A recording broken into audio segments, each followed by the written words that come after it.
बिस्मिल्लाहिर्रहमानिर्रहीम। अस्सलाम वालेकुम everyone, hope you guys are doing great. और हमारा जो स्टेटिस्टिक की सीरीज में जो टॉपिक चल रहा है वो है मेजर ऑफ सेंट्रल टेंडेंसी, और आज उसमें जो हम बात करेंगे जियोमेट्रिक मीन की। कौकब मंजूर आपका दोस्त, आपका टीचर, आपका स्टूडेंट आपकी खिदमत में हाजिर है जी। आपको मेरा व्हाट्सएप नंबर भी नज़र आ रहा है और आपको ईमेल एड्रेस, यूट्यूब लिंक नज़र आ रहा है जहाँ पे अराउंड 400 के करीब आपको वीडियोस मिलेंगी मुख्तलिफ सब्जेक्ट्स पे। अच्छा जी, ज्योमेट्रिक मीन की बात करते हैं। बहुत सारे स्टूडेंट्स को इसका सॉल्व करना तो आ रहा होता है क्वेश्चन, लेकिन ये नहीं पता होता कि ज्योमेट्रिक मीन हम यूज क्यों करते हैं। ये एक बड़ा इंपॉर्टेंट क्वेश्चन है कि भाई जब हमारे पास अरिथमेटिक मीन है, हमारे पास मीडियन है, हमारे पास मोड है, तो हम why we are going to use the geometric mean. If you know the answer you can write in the comment, लेकिन अगर आप पहले वीडियो देख के आंसर लिखते हैं मालूम हुआ तो फिर कमेंट में लिखने की जरूरत नहीं है। देखते हैं जी, पहले हम ये समझते हैं कि ज्योमेट्रिक मीन होता क्या है और फिर हम ये इस पे बात करेंगे कि ज्योमेट्रिक मीन जो है ये हम किस सिचुएशन में यूज करेंगे। Geometric mean is a type of average usually use for growth rate like population, interest rate, या किसी बैक्टीरिया की या किसी चीज की जो मल्टीपल ग्रोथ हो रही होती है वहां पे हम इसको इस्तेमाल करते हैं। जबकि अर्थमेटिक मीन में हम क्या करते हैं, हम सिर्फ वैल्यूज को ऐड करते हैं।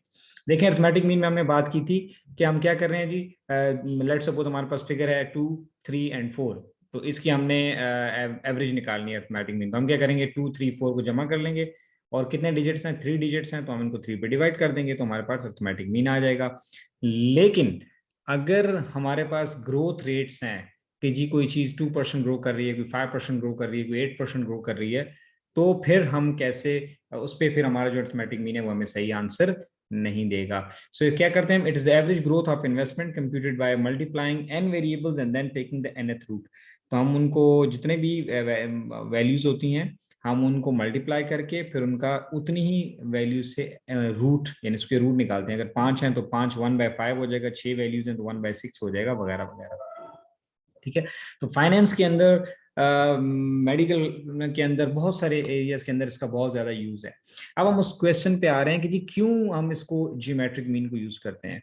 जैसे कि मैंने कहा कि जहाँ पे ग्रोथ रेट्स होती हैं, जहाँ पे इनफैक्ट जहाँ पे वेरिएबल्स एक दूसरे से इंडिपेंडेंट नहीं होती, वहां पे हम ज्योमेट्रिक मीन इस्तेमाल करते हैं। ये बड़ा इंपॉर्टेंट वर्ड है, इसको आप समझ लें। ठीक है। So geometric mean is most useful when numbers in the series are not independent. जैसे मिसाल के तौर पे मैं ये कह दूं कि जी आप क्या कहते हैं, लेट सपोज हमारे पास कोई भी फिगर है, 10 स्टूडेंट्स हैं और 10 स्टूडेंट्स की हाइट है, एक की लेट सपोज 5 फीट है, एक की 6 फीट है, एक की 4 फीट है, इस तरह करके। तो हर एक की हाइट दूसरे से इंडिपेंडेंट है, वो एक दूसरे पे डिपेंड नहीं करती, तो हम आराम से अरिथमेटिक मीन यूज कर सकते हैं। लेकिन कुछ चीजें होती हैं जो इंडिपेंडेंट होती हैं। मिसाल के तौर पे हम कहते हैं जी पिछले 10 साल का पाकिस्तान का जीडीपी, यानी उनकी जो नेशनल इनकम है, तो जाहिर है इस साल की जो नेशनल इनकम है वो पिछले साल की नेशनल इनकम से इंडिपेंडेंट नहीं है, वो जुड़ी हुई है, और अगले साल की नेशनल इनकम की जो है वो इस साल की नेशनल इनकम से जुड़ी हुई है, तो इंडिपेंडेंट नहीं है। तो हम इस सूरत में ग्रोथ रेट जो मालूम करेंगे तो हम ज्योमेट्रिक में यूज करेंगे। इसी तरह फाइनेंस के अंदर जो शेयर प्राइसेस हैं, जो आज की शेयर प्राइस है वो कल की शेयर प्राइस के साथ लिंक्ड है, ठीक है ना, वो या जो ग्रोथ रेट लास्ट ईयर हुई थी वो इस ईयर की ग्रोथ रेट के साथ लिंक्ड है, वो इंडिपेंडेंट नहीं है। तो वहां पे फिर हम ज्योमेट्रिक मीन यूज करते हैं। जैसे ये आपके सामने एग्जांपल भी है कि जी फॉर एग्जांपल से stock grows bye 10% in 1 year, declines 20% by the next year and then grows by 30% in the third year, right? अभी देखेंगे एक अजीब ही सिचुएशन है कि एक स्टॉक है वो 10% ग्रो हुआ, अगले साल 20% डिक्रीज हो गया, फिर अगले साल 30% इंक्रीज हुआ। तो होता है ऐसे, बिल्कुल होता है फाइनेंस में। आप देखें ऐसे भी हो जाता है। तब इसमें हम अर्थमेटिक मीन नहीं निकाल सकते, यहाँ पे हम लगाएंगे ज्योमेट्रिक मीन। इसी तरह एक मेडिकल से एग्जांपल आपको दी हुई यहाँ पे कि फर्ज करें जी बैक्टीरिया जो है वो 1 घंटे में 20% उसकी पॉपुलेशन ग्रो कर जाती है, फिर नेक्स्ट आवर में उसकी 30% पॉपुलेशन ग्रो कर जाती है, नेक्स्ट आवर में 50% ग्रो कर जाती है। तो अब ये 50% पहले वाले का 50% नहीं है, ये पहले जो 20% हुआ इसका 30% आया, फिर इसका 50% आया। तो इसमें अब अर्थमेटिक मीन हम नहीं लगाएंगे, इसमें हम लगाएंगे ज्योमेट्रिक मीन। तो आई होप अब आपको समझ आ गया होगा कि ज्योमेट्रिक मीन का जो यूजेज है वो क्या है।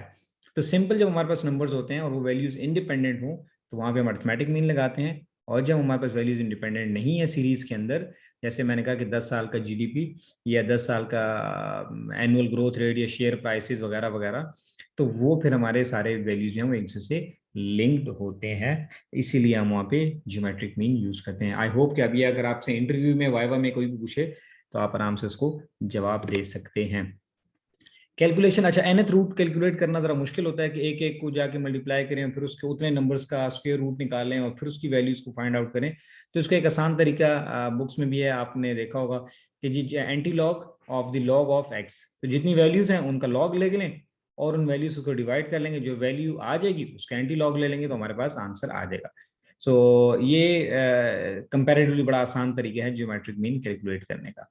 तो ये अनग्रुप डेटा है जिसमें फ्रीक्वेंसी नहीं है, और ये ग्रुप डेटा है जिसमें फ्रीक्वेंसी है। तो दोनों फार्मूले ऑलमोस्ट सेम है, बस इसमें एफ ऐड हो जाता है यानी फ्रीक्वेंसी, और इसमें एफ नहीं है।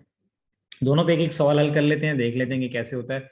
फॉर एग्जाम्पल जैसे मैंने कहा था, ये जी जीडीपी है पाकिस्तान का लास्ट 9 ईयर का या 10 ईयर का जितना भी है, ये आपके सामने वैल्यूज नजर आ रही हैं। जैसे मैंने कहा था कि जीडीपी डिपेंड करता है एक साल का दूसरे साल पे।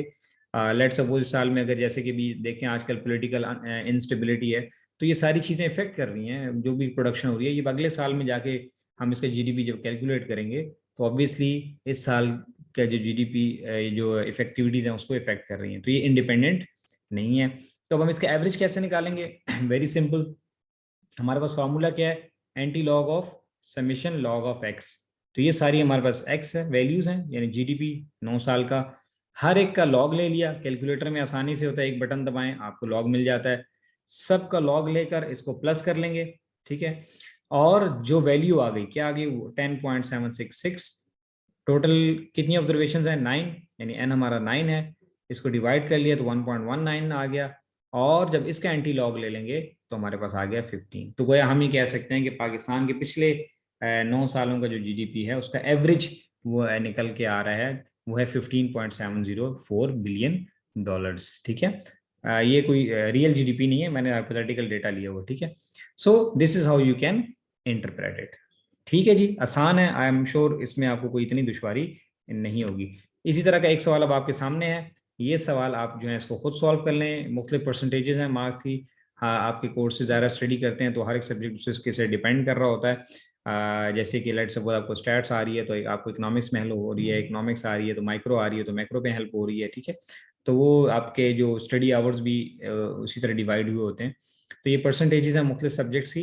तो आप जो है इसका ज्योमेट्रिक मीन वैसे ही निकाल लेंगे। आप वैसे ही बस लिखेंगे 34, 67, 85, परसेंटेज ना लिखें, बस ऐसे ही लिखेंगे नंबर, और हर एक का आप लॉग निकाल लेंगे। उसी हर एक का जब लॉग निकाल लेंगे उसको प्लस कर लेंगे, ठीक है, जैसे हमने यहाँ पे प्लस किया, और जो वैल्यू आ जाएगी उसको यहाँ पुट करके ये कितने सब्जेक्ट्स हैं? 1 2 3 4 5 6 7, ठीक है। तो आप इसको 7 से डिवाइड कर देंगे यहाँ पे, और जो वैल्यू आ जाएगी उसका एंटी लॉग ले लेंगे तो आपके पास ज्योमेट्रिक मीन आ जाएगा, ठीक है। अब हम देखते हैं कि अगर हमारे पास ग्रुप्ड डेटा हो, ग्रुप्ड फॉर्म में, यानी जिसमें क्लासेस होती हैं और फ्रीक्वेंसीज होती हैं, तो उसका जीडीपी कैसे कैलकुलेट करते हैं? तो वेरी सिंपल है, इसका फार्मूला भी हमने भी देखा था थोड़ी देर पहले कि हमारे पास फार्मूला क्या था, उसमें एफ ऐड करते हैं, एफ एक्स ऐड करते हैं। तो ये हमारे पास क्लासेस हैं, ये फ्रीक्वेंसीज हैं किसी भी चीज़ की, ठीक है। तो हमने सबसे पहले मिड पॉइंट मालूम करना होता है। मिड पॉइंट कैसे मालूम करते हैं आपको पता है, हमने मीन में भी कैलकुलेट किया था, अर्थमेटिक मीन में भी, मीडियन में भी कैलकुलेट किया था पिछली वीडियोस के अंदर। वो आपने वीडियोस देखी होंगी, नहीं देखी तो नीचे डिस्क्रिप्शन में आपको उसका भी लिंक मिल जाएगा। तो क्या करते हैं, 65 + 84 जो आ जाता है उसको 2 से डिवाइड कर देते हैं तो हमारे पास आ जाएगा 74.5। इसको क्लास मार्क भी कहते हैं या मिड पॉइंट भी कहते हैं। तो अब हमारे पास ये एक्स आ गया, इसको दोनों को प्लस किया, 2 पे डिवाइड किया, 94 आ गया, ठीक है। इन दोनों को प्लस किया, 2 पे डिवाइड किया, 114 आ गया, ठीक है। इस तरह हमारे पास ये एक्स आ गया। अब हमें फॉर्मूले में क्या चाहिए था? एफ ऑफ लॉग एक्स, ठीक है। तो अब हमारे पास एक्स आ गया, बिल्कुल ऐसे ही हमने सबका लॉग ले लिया, इसका लॉग लिया, 94 का लॉग ले लिया, 114 का लॉग ले लिया, ठीक है। इन पांचों वैल्यूज का लॉग ले लिया। अब इस कॉलम को हमने मल्टीप्लाई करना है एफ के साथ। 9 multiplied by 1.8, 10 multiplied by 1.9, 17 multiplied by 2.0589 वगैरह वगैरह। तो हमारे पास ये वैल्यूज आ गई। इसको प्लस करने से हमारे पास आया 103.8366, ठीक है। ये हमारे पास फार्मूला था G, anti log of summation f of log x divide by f. तो summation f of log x कितना है? ये है जी 103.836। तो ये आ गया जी 103.836। और समेशन एफ कितना है ये भी हम यहाँ से देख लेते हैं, समेशन एफ है 51 ये 51 हमने यहाँ पे पुट किया, इसको डिवाइड किया, ये वैल्यू आ गई, इसका एंटी लॉग लिया तो ये हमारे पास आंसर आ गया 108.6426. So this is how you can calculate geometric mean of group data. और अनग्रुप डेटा का मैंने आपको पहले बता दिया. आई एम श्योर कि अभी आपको सारी बात समझ आ गई होगी, कोई दुश्वारी नहीं होगी. ये एक आपके लिए प्रैक्टिस क्वेश्चन है, बिल्कुल वैसे ही जैसे अभी मैंने किया. आप इस वीडियो को देख के इस क्वेश्चन को सॉल्व कर लें, आंसर आप शेयर कर लें ताकि आपको कंफर्मेशन भी मिल जाए. So if there's any question, query, you can ask. Here's my Facebook page, YouTube. You can find me on Instagram. You can find me on LinkedIn. जहाँ पर भी आप गूगल में लिखेंगे आप मुझे ढूंढ सकते हैं, कोई मसला नहीं है. और नंबर तो मैंने आपको शुरू की स्लाइड में बता ही दिया था. Thank you very much. Stay blessed, खुश रहें और अपना बहुत सारा ख्याल रखें.